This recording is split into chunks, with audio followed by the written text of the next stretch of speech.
Midway between the Mississippi River and the Pacific Ocean, on high plateau land traversed by some of the most majestic of the Rocky Mountains, lies Wyoming.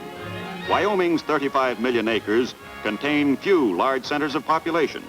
In many sections of the state, it is possible to travel for many miles without seeing a dwelling.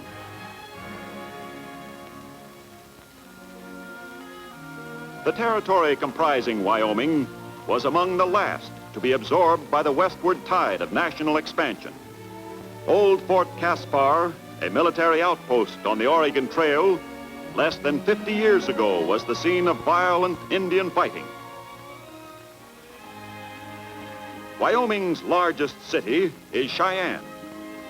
Once a small western cattle town, today a thriving commercial center, Cheyenne is also the state capital.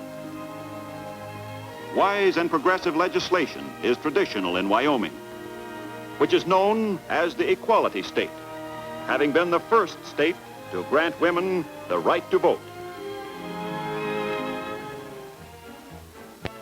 The second largest of Wyoming's cities is Casper. Casper is the center of the state's great oil industry, oil being one of Wyoming's greatest natural resources. Another of Wyoming's great natural resources is coal.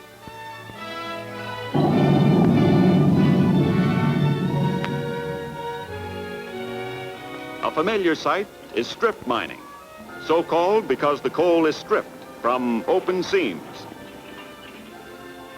Giant shovels scoop the coal directly from the surface of the mine into trucks, which then transfer it to distribution points.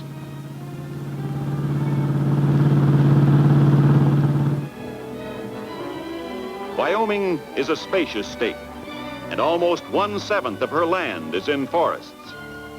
Her timber is particularly suited for use as railroad ties, mine props, and building lumber.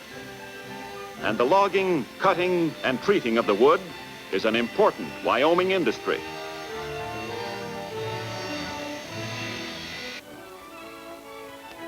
Modern farming methods have contributed greatly to the development of Wyoming's agriculture. Of the state's major crops, two of the most important are potatoes and sugar beets, the latter supplying a number of important sugar refineries, such as this one at Worland. Wyoming's climate favors the raising of turkeys. The next time your Thanksgiving dinner rolls around, there'll be a good chance that one of these magnificent gobblers supplied the drumstick, or, if you prefer, the white meat. And speaking of raising things, an interesting business in Wyoming is the raising of fur-bearing animals. These are foxes. Cute little fellows, eh?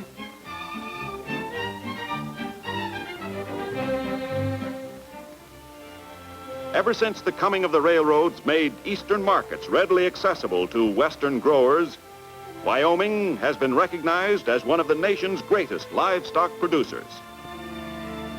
Wyoming ranks second only to Texas in the production of wool and mutton, the state's climate being particularly conducive to a heavy growth of fine, long wool. Hi there, looking for someone? That's right, Blackie, the gang went that-a-way. Wyoming-raised horses are highly regarded for their muscle, energy, tenacity, and endurance. For the most part, Wyoming horses are raised for use on the state's vast ranges. From the beginning, cattle have been a part of the state's history, playing an important role in determining the course of that history. The cattle drives, the roping, and the branding are very much as they always were. But generations of scientific selective breeding have produced some of the most efficient beef producers developed anywhere in the world. Closely allied with the raising of livestock is one of Wyoming's most publicized industries, dude ranching.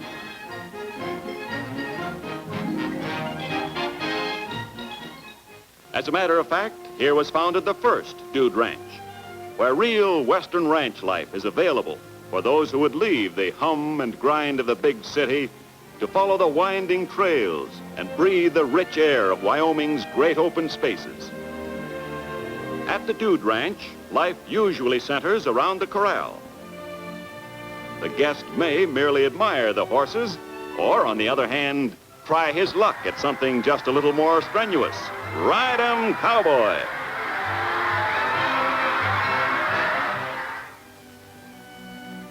And say, what vacation would be complete without a packed trip into Wyoming's incomparable backcountry?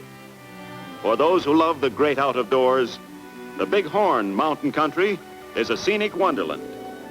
And rare indeed is the vacationer who can forget the overwhelming immensity of the region, or the delicious odor of flapjacks, or of fresh mountain trout cooked to a turn. Another of Wyoming's great recreation areas is the Jackson Hole country, and the view it affords of the stately Grand Tetons makes it a place of awe-inspiring grandeur. One of the most interesting of Wyoming's many unique natural formations is Devil's Tower, the Earth's most majestic obelisk. This gigantic monolith of volcanic rock, proclaimed by President Theodore Roosevelt as our first national monument, rises 1,280 feet above the level of the Belle Fourche River. But unquestionably, the most famous of Wyoming's attractions is Yellowstone. Practically the entire park area is volcanic. Heated rocks underlying the region warm the waters of its springs, causing spectacular intermittent eruptions. For sheer magnitude of display, no geyser can match Old Faithful, which at hourly intervals shoots a column of water and steam 15 stories high. So there you have Wyoming, among the last great areas to yield to the westward tide of expansion. Where once the Indian and the buffalo roamed, today from her capital and largest city, Cheyenne, is administered a territory claiming some of the nation's great oil fields, enormous reserves of coal, and vast expanses of timber, resources that help measure the power and wealth of our nation.